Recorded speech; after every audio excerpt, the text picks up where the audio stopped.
Hi, this is John Chenal for Vator TV, and we're here talking to Brian Zisk of the SanFran MusicTech Summit. I had to use the card for that when I got it wrong enough. Fabulous. Brian, welcome. Glad to be here. Now listen, you guys are really, you see stuff as early as anybody in terms of the intersection of music and technology. Absolutely. You've been, interested in music, online music, 10 years, your whole life, as you said earlier. What are you guys seeing right now that's really exciting in terms of online music technology? Well, it's really interesting because previously there would be a recommendation and there was a lot of friction before you could listen to the music. Mm-hmm. You'd have to go to a store, you get one disc, you pop it into a physical hardware thing.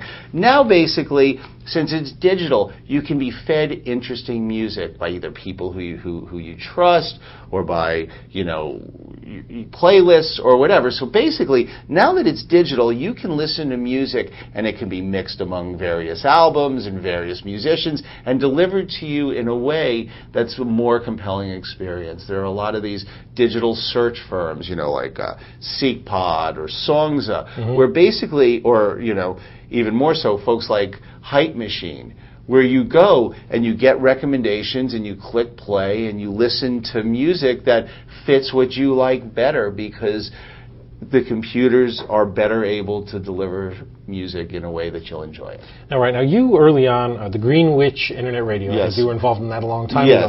And that was really an early example of a philosophy that people like to get recommendations from people, not from algorithms or something well, like that. That's very true. It's interesting you put it that way because a lot of radio stations, they'll randomize or they'll feed people things or they'll have a computer that determines what they're doing. We created, or she found us, Olive, this green-haired artificial intelligence DJ witch.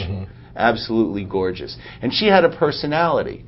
So when people were getting the recommended music from us, it wasn't being fed by a computer, it was being fed by kind of a mythical DJ. So we would actually get people writing into Olive, our artificial intelligence DJ, and what we find is when you say, oh, the computer recommends this, there's no soul to it. And when you have a person, you have like a Rosalie Howarth, recommending it, you say, oh my God, this person knows, I'll follow it. In the past, it was like labels did that. You'd be like, I could buy anything on Motown because it's the same band, it's the same feel, let's go. Now you buy something on Universal, it's 40% of the music in America. You just can't do it. So the Greenwich was very much about giving people music that they wanted in a format that they wanted that would play on anything they had and really, but feeding them the best music. They choose any of a number of formats, originally 2 or 3, by the end 150. But once they did, Olive would feed them the music that they would best enjoy.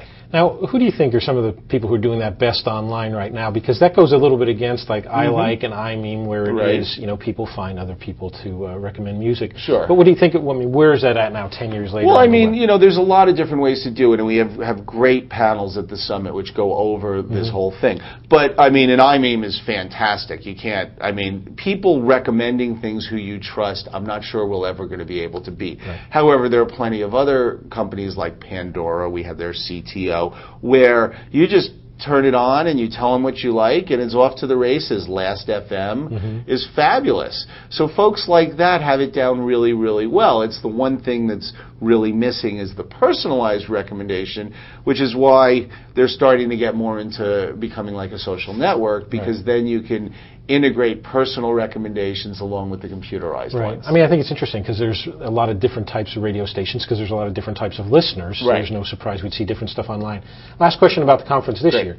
Do you have people from the music industry and the radio industry, and do they come, do they have like deer in the headlights looks, or they just we do have people from the radio industry. I mean, the last conference we had Dave Benson, who was the program director of KFOG. We have some folks this time who aren't 100% confirmed, so I don't want to announce them. Same with the music industry. I mean, we have, Jim Griffin, who's starting a new collection organization for Warner Music. We've invited Jim Urey, who runs Universal Music Distribution. They sell about 40% of the music in America.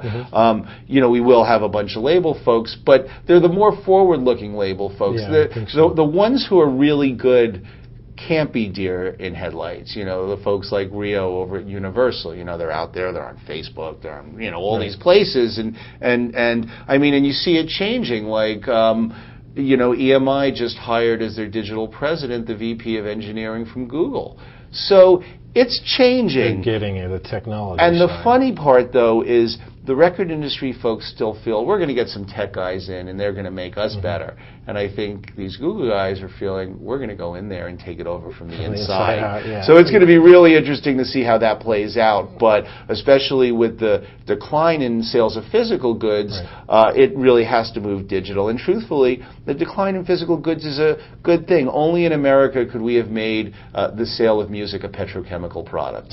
And to make these discs have to be $18 when really more than half that is the expense of pressing the physical container, shipping it, consigning it. You know, it's like we can have just as much enjoyment of music, if not more, for half the price, and everybody except the truckers and pressing plants will still make just as much money. Sounds like the newspaper business. I mean, Very much so. The Teamsters and the printing press guys, they've got a really tough time. But for people who read news, online is a godsend. And the music business has changed forever. And Absolutely. It's not going back. Okay. Brian, thanks so much for My real pleasure. Okay. Been speaking today with Brian Zisk of the SanFran MusicTech Summit, which is going on in May, coming up in about a month or so.